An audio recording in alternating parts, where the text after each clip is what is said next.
Hi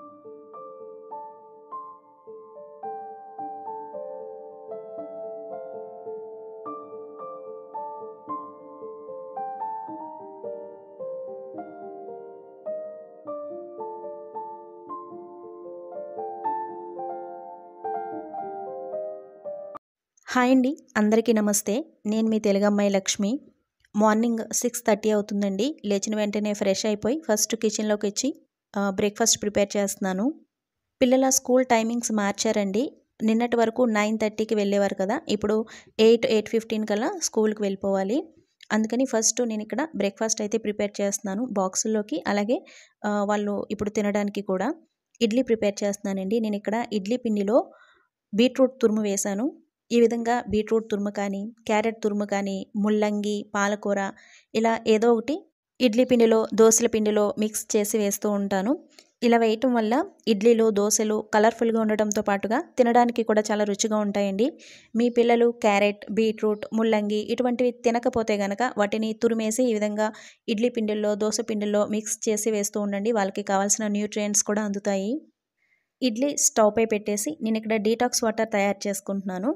దీనికోసం నేను ఇక్కడ ఒక హాఫ్ బీట్రూట్, ఒక 2 ఉసిరికాయలు, ఒక చిన్న అల్లం ముక్క, అలాగే ఒక హాఫ్ కప్ దానిమ్మ గింజలు తీసుకున్నానండి. వీటన్నింటినీ ఈ విధంగా ఒక క్లీన్ మిక్సీ జార్లోకి తీసుకుని అందులో ఒక గ్లాస్ వాటర్ వేసి బాగా మిక్సీ పట్టి స్ట్రెయిన్ చేసి తీసుకోండి. మీరు కావాలంటే ఇందులో 1 టేబుల్ స్పూన్ తేనెను కూడా మిక్స్ చేసుకోండి. నాకు ఇష్టమైన డీటాక్స్ వాటర్స్లో ఇది కూడా ఒకటండి. ఈ డీటాక్స్ వాటర్లో యాంటీ ఆక్సిడెంట్స్ అనేవి చాలా అత్యధికంగా ఉంటాయి. అలాగే విటమిన్ సి కూడా ఎక్కువగా ఉంటుంది. ఈ మ్యాజికల్ డీటాక్స్ వాటర్ మన స్కిన్ గ్లోని పెంచడానికి, హెయిర్ ఫాల్ని కంట్రోల్ చేయడానికి, స్కిన్ పైన ఏజింగ్ లక్షణాలు అంటే చర్మం పైన ముడతలు, మచ్చల్ని తగ్గించడానికి, మన ఇమ్యూనిటీని బూస్ట్ చేయడానికి, హార్ట్ని హెల్తీగా ఉంచడానికి చాలా బాగా ఉపయోగపడుతుందండి.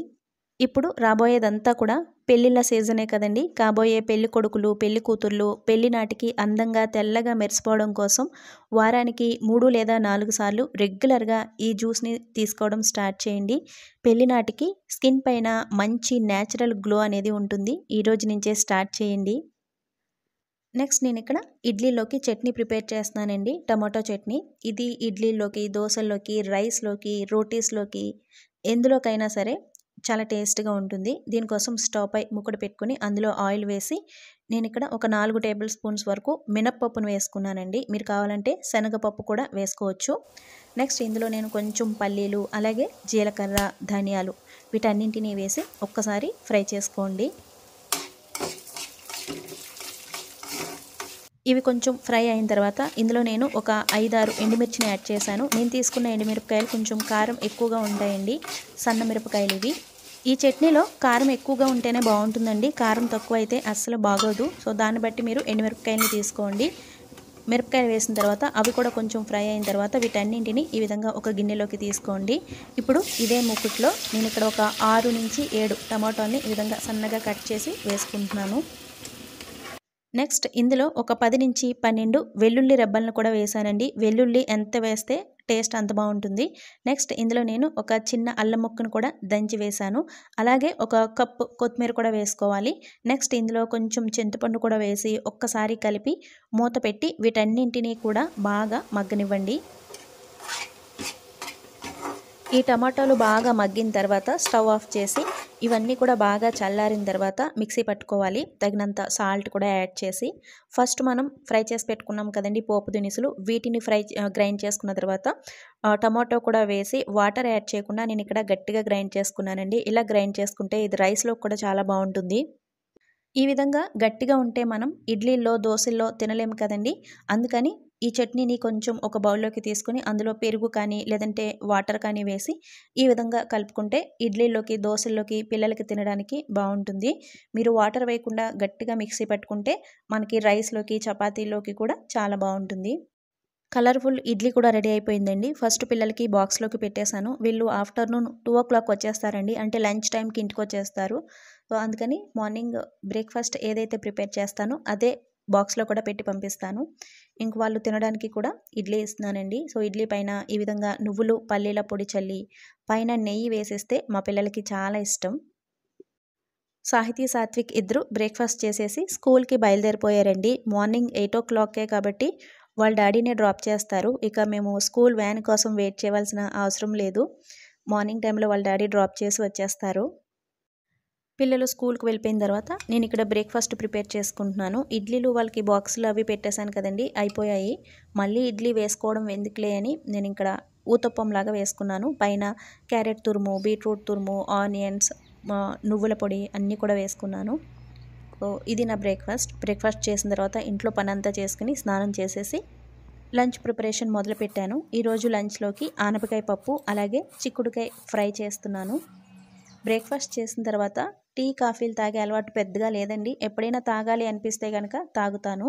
బ్రేక్‌ఫాస్ట్ చేసిన తర్వాత ఒక 1 అవర్ తర్వాత నేను మార్నింగ్ టైంలో రాగి జావ ప్రిపేర్ చేస్తాను కదండీ! సో బ్రేక్‌ఫాస్ట్ అయిపోయిన తర్వాత ఒక 1 అవర్ తర్వాత 11:00 ఆ టైంకి రాగి జావ తాగుతాను.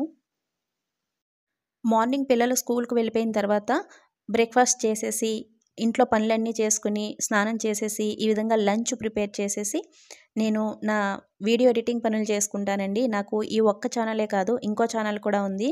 ఆ 2 ఛానల్స్ వీడియో ఎడిటింగ్ పనులు ఇవన్నీ కూడా చేసుకుంటాననమాట. అందుకని ఈ వంట ఇవన్నీ కూడా చాలా ఫాస్ట్‌గా చేసేసుకుంటూ ఉంటాను.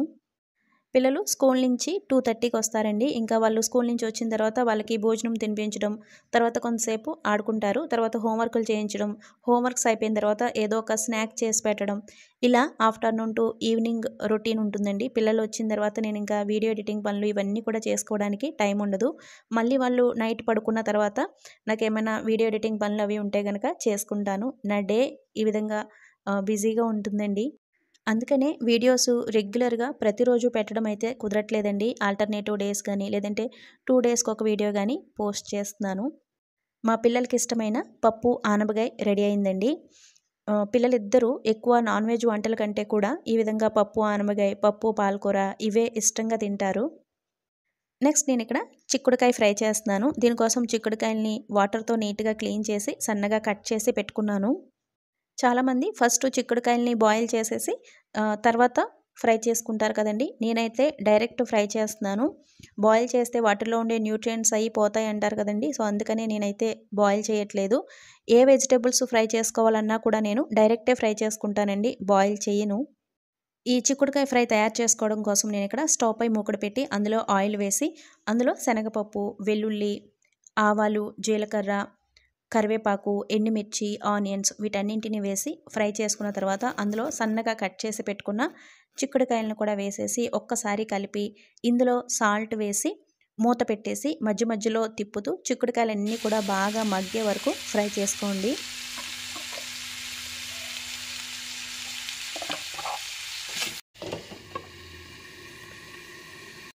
చిక్కుడుకాయల్ని ఈ విధంగా మధ్య మధ్యలో తిప్పుతూ బాగా ఫ్రై చేసుకున్న తర్వాత ఇందులో కొంచెం పసుపు, అలాగే ఒక 2 టేబుల్ స్పూన్స్ వరకు నువ్వులు, పల్లీల కారపొడిని యాడ్ చేస్తున్నానండి. ఈ నువ్వులు, పల్లీల కారపొడిని ఏ విధంగా తయారు చేసుకోవాలి అనేది ఆల్రెడీ నేను ఒక వ్లాగ్‌లో చూపించాను కదండీ! ఈ పొడిని ఇడ్లీలు, దోసల్లో మాత్రమే కాకుండా ఈ విధంగా ఫ్రై ఐటమ్స్ చేసుకుంటున్నప్పుడు కూడా పైన మనం అలా చల్లుకుంటే టేస్ట్ చాలా బావుంటుంది. అలాగే ఆరోగ్యానికి కూడా చాలా మంచిది. వంట కంప్లీట్ అయిపోయింది. పిల్లలు వచ్చిన తర్వాత ముగ్గురం కూర్చొని భోజనం చేస్తాము. ఈరోజు నా హెల్తీ లంచ్ ప్లేట్ ఒక చిన్న కప్‌తో ఒక కప్ రైస్ ఎంతుందో ఇంచుమించు అంతే క్వాంటిటీలో చిక్కుడుకాయ ఫ్రై, పక్కన పప్పు ఉంటే ఏదో ఒక ఊరగాయ కూడా ఉండాలి కదండీ! ఉసిరికాయ ఊరగాయ. ఈ ఉసిరికాయ ఊరగాయ కూడా ఏ విధంగా తయారు చేసుకోవాలో ఒక వ్లాగ్‌లో ఇంక్లూడ్ చేశాను. ఒకసారి చెక్ చేయండి. సో, ఇది కూడా టేస్ట్ చాలా బావుంటుంది. హెల్త్‌కి కూడా చాలా మంచిది. సో, ఇదండి నా healthy morning to afternoon routine. Video నచ్చితే తప్పకుండా ఒక లైక్ ఇచ్చి వెళ్ళటం అస్సలు మర్చిపోవద్దండి. మీరు లైక్ ఇవ్వటం వల్ల ఈ వీడియో మరికొంతమందికి షేర్ అవుతుంది. అలాగే ఇటువంటి మరిన్ని మంచి వీడియోస్ చేయాలన్న ఇంట్రెస్ట్ కూడా నాకు ఉంటుంది. వీడియోని లైక్ చేసి వెళ్ళటం అస్సలు మర్చిపోవద్దు ఫ్రెండ్స్. Thanks for watching.